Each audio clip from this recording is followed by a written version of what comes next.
इस वीडियो में Gauss law और उसके कुछ एप्लीकेशंस के बारे में हम पढ़ेंगे। उससे पहले हम एक टर्म पढ़ते हैं, इलेक्ट्रिक फ्लक्स। ये क्या होता है? इलेक्ट्रिक फ्लक्स को हम फाई से डिनोट करते हैं। ये कहता है कितना number of electric field lines किसी पर्टिकुलर एरिया से परपेंडिकुलरली पास आउट कर रहा है या उससे नॉर्मली पास आउट कर रहा है, तो वो हमारा इलेक्ट्रिक फ्लक्स का मैग्नीट्यूड देगा। जितना ज़्यादा इलेक्ट्रिक फील्ड लाइंस पास करेंगे उतना ज़्यादा हमारा इलेक्ट्रिक फ्लक्स का वैल्यू होगा। तो ये एक हमारा सरफेस है, इससे परपेंडिकुलरली हमारा इलेक्ट्रिक फील्ड पास आउट कर रहा है। और एस हमारा एरिया वेक्टर है, जो कि एरिया के नॉर्मल होता है, एरिया वेक्टर हमारा, जिसको एस से डिनोट किए हैं। तो मैथमेटिकली जो हमारा जो फ्लक्स का फॉर्मूला होता है वो होता है E dot S, E vector dot S vector, where E is हमारा इलेक्ट्रिक फील्ड और एस हमारा एरिया वेक्टर हो गया। इसको रिजॉल्व करेंगे तो हमारा आएगा E S cos theta. Cos theta हमारा एंगल हो गया एरिया वेक्टर और इलेक्ट्रिक फील्ड वेक्टर के बीच का एंगल हमारा कॉस थीटा हो गया। जब हमारा थीटा का वैल्यू जीरो आएगा, मतलब एरिया वेक्टर और इलेक्ट्रिक फील्ड वेक्टर दोनों के बीच का एंगल जीरो, इसका मतलब वो दोनों एक दूसरे के पैरेलल है। तो उस कंडीशन में जो हमारा इलेक्ट्रिक फ्लक्स का जो वैल्यू आएगा वो मैक्सिमम होगा। कॉस जीरो हमारा 1 होता है 0 डिग्री पर, तो थीटा हमारा 0 होता है, कॉस जीरो हमारा 1 हो गया।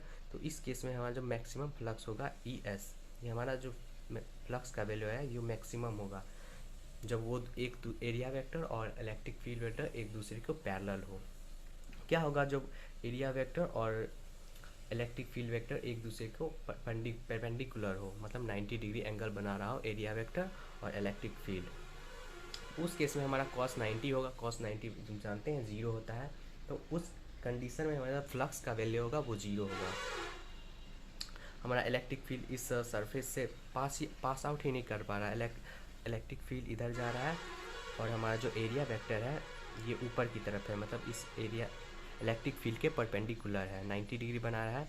तो इस कंडीशन में हमारा जो इस सरफेस से एक भी इलेक्ट्रिक फील्ड पास आउट नहीं कर रहा है। जब इलेक्ट्रिक फील्ड ही पास आउट नहीं कर रहा है तो इलेक्ट्रिक फ्लक्स तो हमारा 0 होगा, ऑब्वियस है।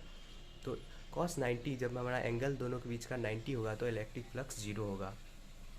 जब क्या होगा, हमारा जो इलेक्ट्रिक फील्ड और एरिया वेक्टर का बीच का एंगल 180 हो, तो उस केस में जो हमारा कॉस 0 आएगा -1 आता है। जैसे देखिए इलेक्ट्रिक फील्ड हमारा इधर जा रहा है बाहर की तरफ, और जो एरिया वेक्टर है हमारा इस डायरेक्शन में होगा। जैसे इलेक्ट्रिक फील्ड हमारा इधर जा रहा है और एरिया वेक्टर हमारा इधर है, तो उस केस में हमारा नेगेटिव फ्लक्स देखने को मिलेगा। जब हमारा electric field into the surface जा रहा है, उस कंडीशन में हमारा जो एंगल बनेगा area vector, electric field vector और एरिया वेक्टर का 180 डिग्री आएगा। हमारा जो एरिया वेक्टर है वो इधर है, सरफेस इधर है, लेकिन इलेक्ट्रिक फील्ड अंदर की तरफ जा रहा है, तो हमारा जो उस कंडीशन में इलेक्ट्रिक फ्लक्स होगा वो निगेटिव होगा। उस कंडीशन में हमारा मैग्नीट्यूड आएगा इलेक्ट्रिक फ्लक्स का होगा -ES। निगेटिव फ्लक्स क्या होता है, पॉजिटिव फ्लक्स क्या होता है?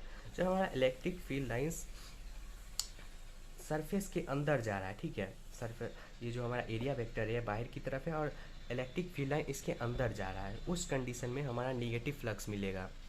जब electric field lines are coming out of the surface, और जब हमारा एरिया वेक्टर इधर है और उसी डायरेक्शन में जब हमारा इलेक्ट्रिक फील्ड रहेगा, तो उस कंडीशन में हमारा पॉजिटिव फ्लक्स देखने को मिलेगा।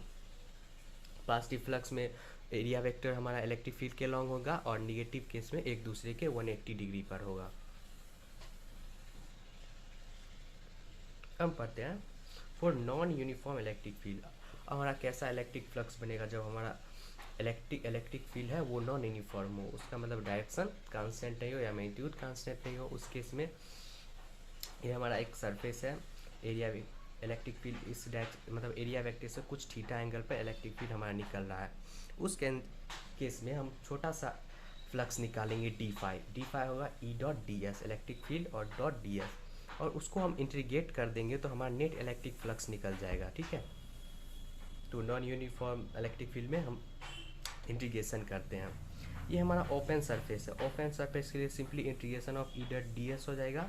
और जो हमारा क्लोज सरफेस है, मतलब ये सरफेस कोई पूरा बंद है एक तरह से, जैसे स्फीयर हो गया ये हमारा क्लोज सरफेस है, सिलेंडर हो गया वो भी हमारा क्लोज सरफेस है। उस कंडीशन में हमारा आएगा क्लोज इंटीग्रेशन ऑफ E.ds। हमारा फ्लक्स है वो डिपेंड करता है कितना number of electric field line से पास कर रहा है। तो इलेक्ट्रिक फील्ड लाइंस किस पर डिपेंड करेगा, वो चार्ज पर डिपेंड करेगा, मतलब जितना मैग्नीट्यूड का हमारा चार्ज होगा उतना ज़्यादा इलेक्ट्रिक फील्ड लाइन्स यहाँ से निकलेंगे। तो जितना ज़्यादा इलेक्ट्रिक फील्ड लाइन्स होंगी उतना ज़्यादा हमको इलेक्ट्रिक फ्लक्स देखने को मिलेगा। तो हमारा phi directly equals to Q भी होगा। तो जितना ज़्यादा चार्ज उतना ज़्यादा इलेक्ट्रिक फ्लक्स, जितना मैग्नीट्यूड का चार्ज। हम पढ़ते हैं थोड़ा गॉस लॉ के बारे में। गॉस लॉ क्या होता है? गॉस लॉ बोलता है किसी भी क्लोज सरफेस में हमारा जो चार्ज रखा हुआ है, गॉस लॉ हमारा सिर्फ सिमेट्री पर वैलिड होता है, वैसे वैलिड अदर नॉन सिमेट्रिक पर भी होगा, लेकिन उस कंडीशन में हमारा वो यूज़फुल नहीं होगा, मतलब उसका मतलब कैलकुलेशन बहुत ज़्यादा लंबा चल जाएगा। तो गॉस लॉ कहता है किसी सिमेट्रिक बॉडी में कितना हमारा चार्ज उसके सेंटर पे रखा हुआ है, उसके 1/एप्सिलॉन नॉट टाइम्स हमारा नेट इलेक्ट्रिक फ्लक्स देखने को मिलेगा in the 3 dimension 3D space में। तो इस कंडीशन में हमको पढ़े थे मैथमेटिकली हम पढ़ चुके हैं फ्लक्स का क्या फॉर्मूला होता है, close integral of E dot D S, और ई डॉट डी एस हो जाएगा Q upon epsilon naught times, मतलब उस बॉडी में कितना चार्ज है उससे 1/एप्सिलॉन नॉट टाइम्स उससे इलेक्ट्रिक फ्लक्स निकलेगा अगर वो बॉडी सिमेट्रिकल है तो वह हमको गॉस लॉ कहता है। Electric flux linked with a close surface, close integral of E dot D S equal to Q enclose by epsilon naught. अब देखिए हम इलेक्ट्रिक यहाँ पर जो चार्ज लेंगे उस बॉडी के अंदर जितना टोटल चार्ज है वही लेंगे, अगर वो चार्ज हमारा बाहर है तो उस चार्ज को हम कंसीडर नहीं करेंगे। ठीक है, हम गॉसियन सरफेस बनाएंगे तो उस गॉसियन सरफेस के इनसाइड जितना चार्ज है उसी को हम कंसीडर मतलब कैलकुलेशन में लेंगे। ठीक है, लेकिन इस कंडीशन में integral of E dot D S, इस कंडीशन में जो हमारा बाहर चार्ज है वो भी आएगा और जो अंदर का चार्ज है वो भी आएगा कैलकुलेशन में। हमारा इलेक्ट्रिक फील्ड जो निकलेगा वो सभी चार्जेस की वजह से निकलेगा, वही यहाँ लिखा हुआ है the electric field at point is always all the charges near the point inside और आउटसाइड। किसी पॉइंट पर हम जो इलेक्ट्रिक फील्ड निकालेंगे वो ये जो इलेक्ट्रिक फील्ड का वैल्यू आएगा ये हमारा अंदर का चार्ज है उसकी वजह से भी आएगा और बाहर का चार्ज है उसकी वजह से भी आएगा। ठीक है, यही हमारा थोड़ा सा ध्यान रखने वाला चीज़ है। तो फ्लक्स का वैल्यू आएगा Q inside upon epsilon not, मतलब कितना चार्ज किसी बॉडी क्लोज बॉडी के अंदर है एप्सिलॉन नॉट टाइम्स उसका इलेक्ट्रिक फ्लक्स होगा। अब हम इसके कुछ एप्लीकेशन के बारे में पढ़ेंगे। पहला एप्लीकेशन ऑफ गॉस लॉ है, अगर हमारा कंडक्टिंग सेल हो, मतलब ये जो हमारा सेल है ये हॉलो है, इस पर हमारा चार्ज डिस्ट्रीब्यूटेड है, यूनिफॉर्मली चार्ज डिस्ट्रीब्यूटेड है। ठीक है, तो इसकी वजह से कितना हमारा इलेक्ट्रिक फील्ड निकलेगा इसके सरफेस पर बाहर पॉइंट और इनसाइड द सेल, वो हम फाइंड आउट करेंगे इलेक्ट्रिक फील्ड का वैल्यू। तो हम पढ़ चुके हैं किसी, देखिए ये हम एक गॉसियन सरफेस यहाँ पर कंसीडर करेंगे। ठीक है, गॉसियन सरफेस का कुछ कंडीशन होता है, जैसे गॉसियन सरफेस हम बनाएंगे, गॉसियन सरफेस हम गॉस लॉ कहता है हमको गॉसियन सरफेस बनाने, अगर हमको नेट इलेक्ट्रिक फील्ड निकालना है, नेट फ्लक्स निकालना है तो Q upon epsilon naught times होता है। तो ये गॉसियन सरफेस होता है, ये कहता है जो हमारा इलेक्ट्रिक फील्ड का वैल्यू हो वो हर सरफेस के हर एक पॉइंट पर कांस्टेंट हो। ठीक है, तो हमारा वो कैलकुलेशन इजी हो जाता है। ठीक है, हर इलेक्ट्रिक फील्ड हमारा जो एरिया वेक्टर है उसके पैरेलल हो, नहीं तो उस सरफेस के परपेंडिकुलर हो। ये जो हमारा इलेक्ट्रिक फील्ड निकल रहा है ये इसके गॉसियन सरफेस के परपेंडिकुलर है। ठीक है, तो हम छोटा सा फ्लक्स निकालने के लिए ई डॉट डी एस करेंगे और टोटल फ्लक्स के लिए उसका इंटीग्रेशन करेंगे। हालांकि ये हमारा क्लोज सरफेस है तो close integration of E dot D S होगा, वो किसके बराबर होता है हमारा गॉस लॉ के, जो गॉस लॉ क्या होता है Q upon epsilon naught times Q upon epsilon not होता है। तो हमारा इलेक्ट्रिक फील्ड का वैल्यू हर एक जो सरफेस गॉसियन सरफेस है उस पर कांस्टेंट है। ठीक है, ये जो हमारा चार्ज है इसकी वजह से यहाँ पर भी इलेक्ट्रिक फील्ड कांस्टेंट है यहाँ पे, और हर एक पॉइंट पर on the Gaussian surface constant है। तो ये इंटीग्रेशन के बाहर आ जाएगा, तो इंटीग्रेशन हमारा डी एस का होगा। अगर हम पूरा एरिया को इंटीग्रेट कर दे तो हमारा पूरा स्फीयर नहीं बन जाएगा, तो वो पूरा स्फीयर का एरिया आएगा। तो पूरा स्फीयर का एरिया हमारा गॉसियन सरफेस का कितना आएगा 4 पाई, और ये हमारा जो गॉसियन सरफेस का रेडियस है स्मॉल आर है, तो 4 पाई स्मॉल आर स्क्वायर वो इक्वल होगा हमारा Q upon epsilon naught times epsilon not होगा। ठीक है, तो हमारा ई वेक्टर इसको नीचे ले आएंगे तो 1/4 pi epsilon naught Q upon R square, जो हमारा फर्स्ट इक्वेशन है। अब यहाँ पर हम चार्ज का वैल्यू पुट करेंगे। देखिए चार्ज निकालने के लिए ये जो हमारा स्फीयर है, जो सेल है, इस पर यूनिफॉर्मली चार्ज डिस्ट्रीब्यूटेड है, और यूनिफॉर्मली चार्ज डिस्ट्रीब्यूटेड है तो यहाँ पर हम एक टर्म पढ़े थे surface charge density. Surface charge density तभी लागू करते हैं जो हमारा यूनिफॉर्मली चार्ज डिस्ट्रीब्यूटेड है सरफेस पर, वो क्या होता है क्यू अपॉन एरिया, मतलब कितना चार्ज उस सरफेस पर है और अपॉन उसका टोटल एरिया। ठीक है, तो यहाँ पर हम क्यू निकाल लेंगे तो होगा सिग्मा इंटू 4 पाई, और ये जो रेडियस होगा वो ये जो सेल है उसका रेडियस होगा, तो 4 पाई आर स्क्वायर हो जाएगा। ठीक है, तो हमारे यहाँ पर क्यू का वैल्यू है वो यहाँ पर इलेक्ट्रिक क्यू की जगह पुट करेंगे तो आएगा हमारा electric field 1/4 pi epsilon naught times sigma into 4 pi capital R square upon small R. Small R है हमारा गॉसियन सरफेस का रेडियस, कैपिटल आर है हमारा जो सेल है उसका रेडियस। तो 4 पाई से 4 पाई कैंसिल आउट हो जाएगा, तो ई का जो वैल्यू आएगा हमारा आउटसाइड किसी पॉइंट पर वो होगा sigma into R capital R square upon epsilon naught into small R square. ये हमारा सेकेंड इक्वेशन हो गया। ठीक है, अब हम करेंगे if a point is on surface of shell. मान लीजिए हमारा जो पॉइंट लिए थे गॉसियन सरफेस पर, और अगर ये हमारा पॉइंट अगर सेल पर है तो कितना इलेक्ट्रिक फील्ड आएगा। तो उस कंडीशन में जो हमारा ये आर है, जो ये स्मॉल आर है वो कैपिटल आर के बराबर हो जाएगा, तो वो हम स्मॉल आर की जगह कैपिटल आर पुट करेंगे यहाँ पर। तो स्मॉल आर हमारा कैपिटल आर हो जाएगा, ये फर्स्ट इक्वेशन है, ये हमारा फर्स्ट इक्वेशन। यहाँ पर हम पुट करेंगे स्मॉल आर की जगह कैपिटल आर, तो आएगा हमारा 1/4 pi epsilon naught Q upon small R की जगह कैपिटल आर स्क्वायर हो जाएगा। अब हम सेकेंड इक्वेशन में रखेंगे तो हमारा कितना रिजल्ट आएगा, तो ई इक्वल्स टू सिग्मा, हमारा क्या है second equation, capital R square upon sigma into capital R square upon epsilon naught into small R square. तो यहाँ पर स्मॉल आर की जगह कैपिटल आर रखेंगे, तो कैपिटल आर स्क्वायर कर कैपिटल आर स्क्वायर से हमारा कैंसल आउट हो जाएगा, तो सिग्मा अपॉन एप्सिलॉन नॉट आएगा। ये हमारा इलेक्ट्रिक फील्ड का वैल्यू आएगा एट द सरफेस। ये हमारा ई नेट आएगा sigma upon epsilon not surface पर, इस सरफेस पर, इस जो सेल है इसके सरफेस पर हमारा इलेक्ट्रिक फील्ड का वैल्यू आएगा किसी पॉइंट पर अगर हम निकालेंगे तो। अगर हमारा पॉइंट जो वो पॉइंट लिए थे गॉसियन सरफेस पर वो अगर सेल के अंदर है तो क्या होगा।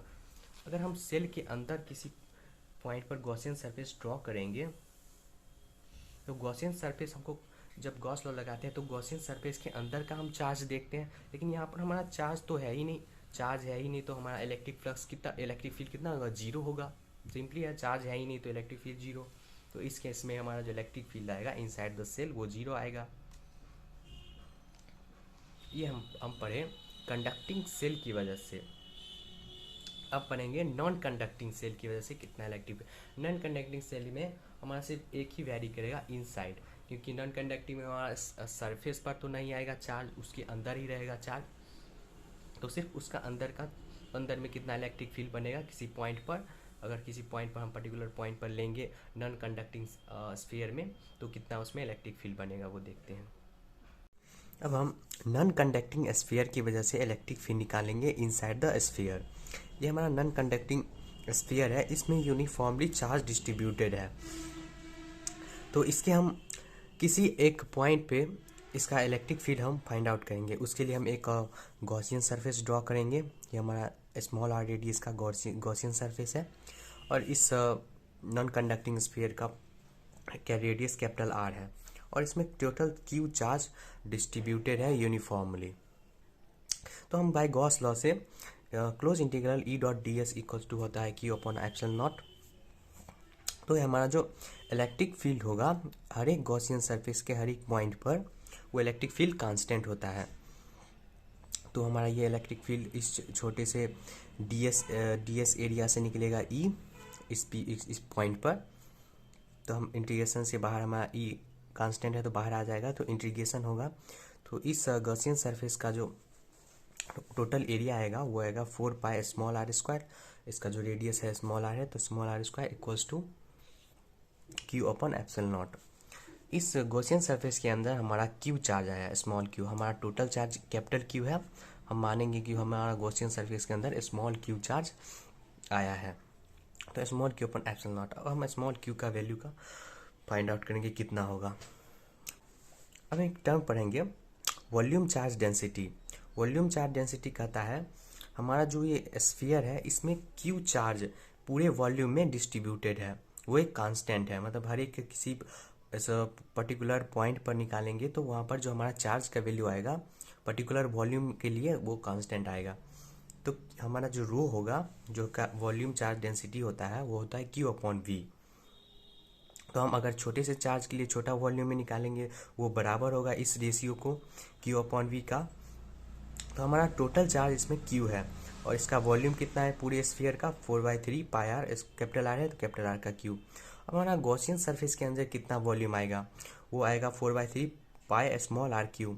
जो हमारा गॉसियन जो ड्रॉ किए हैं जो स्फीयर है उसके अंदर का volume 4/3 pi R small R cube है, उसमें चार्ज कितना है स्मॉल क्यू। ठीक है, तो हमारा यहाँ से क्यू का वैल्यू आएगा, वो आएगा कैपिटल क्यू स्मॉल आर का cube upon upon capital R का क्यू। ये हमारा स्मॉल क्यू का वैल्यू आएगा, वो हम यहाँ पर पुट करेंगे। तो हमारा इलेक्ट्रिक फील्ड का वैल्यू आएगा 1/4 pi epsilon naught Q small R का क्यू अपॉन कैपिटल आर का क्यू इंटू स्मॉल आर का क्यू। ये स्मॉल आर का क्यू कैंसिल हो जाएगा तो एक आर बचेगा यहाँ से, तो एक स्मॉल आर बचा। तो हमारा नेट इलेक्ट्रिक फील्ड आएगा उस गॉसियन सरफेस के अंदर में कितना इलेक्ट्रिक फील्ड निकलेगा, हमें हमारा इस पूरे इलेक्ट्रिक फील्ड निकलेगा इस गॉसियन सरफेस से होगा capital Q into small R 1/4 pi epsilon naught R cube. मतलब किसी भी पॉइंट पर हमारा जो इलेक्ट्रिक फील्ड निकलेगा इस स्मॉल गॉसियन सरफेस से वो इतना होगा। ठीक है, हम देखेंगे यहाँ में जो इलेक्ट्रिक फील्ड हमारा जो निकल रहा है इस सरफेस से वो डायरेक्टली प्रोपोर्शनल है स्मॉल आर का। मतलब हमारा जो स्मॉल आर बढ़ते जाएगा तो हमारा इलेक्ट्रिक फील्ड का जो स्ट्रेंथ है वो बढ़ता जाएगा। ठीक है, इनसाइड द स्फीयर। और हमारा सरफेस पर कितना इलेक्ट्रिक फील्ड होगा स्मॉल आर की जगह हम कैपिटल आर रख देंगे तो हमारा वैल्यू आ जाएगा। तो स्मॉल आर रखेंगे तो आएगा हमारा वैल्यू इलेक्ट्रिक फील्ड का। स्मॉल आर की जगह कैपिटल आर रखेंगे, ये जो स्मॉल आर था हमारे यहाँ इसकी जगह कैपिटल आर रखेंगे तो एक आर से एक आर कैंसिल हो जाएगा। तो हमारा आएगा 1/4 pi epsilon naught Q upon R square. हमारा सरफेस पर वैल्यू आएगा। हम जब कोई पॉइंट चार्ज की वजह से निकालते हैं तो भी हमारा इतना ही इलेक्ट्रिक फील्ड आता है, तो एक पॉइंट चार्ज बन जाएगा अगर हम इसके सरफेस पर इलेक्ट्रिक फील्ड कहीं निकालेंगे तो इस नॉन कंडक्टिंग स्फीयर में। हम इस टर्म को हम थोड़ा समझते हैं, इस ग्राफ को। ये हमारा ई वर्सेस आर का ग्राफ है। हम जैसे जैसे रेडियस हमारा बढ़ रहा है वैसे वैसे हमारा इलेक्ट्रिक फील्ड का वैल्यू बढ़ रहा है और एक पॉइंट पे आके मैक्सिमम हो रहा है, वो हमारा है सरफेस पे आके हमारा मैक्सिमम वैल्यू आ रहा है। और उसके बाद हम सरफेस से आगे जाएंगे तो वो एक पॉइंट चार्ज की तरह ट्रीट होगा, तो 1/r² से उसका इलेक्ट्रिक फील्ड का वैल्यू डिक्रीज होगा। जैसे जैसे दूर जाते जाएंगे वो स्फीयर से तो उस वैसे वैसे हमारा इलेक्ट्रिक फील्ड का वैल्यू 1/r² प्रोपोर्शनल से हमारा घटेगा। मैक्सिमम हमारा सरफेस पर होगा, वो कितना होता है, ये हमारा जो मैक्सिमम है 1/4 pi epsilon naught capital Q upon capital R square. ये हमारा मैक्सिमम इलेक्ट्रिक फील्ड है जो कि सरफेस पर इस सरफेस पर होगा हमारा। इस सरफेस जो हमारा स्मॉल आर है वो आर के बराबर हो जाएगा, तो वहाँ पर हमारा मैक्सिमम इलेक्ट्रिक फील्ड देखने को मिलेगा। और इनसाइड द सेल हमारा कितना होगा Q into R upon 4 pi epsilon naught capital R का cube. So thank you for watching the video.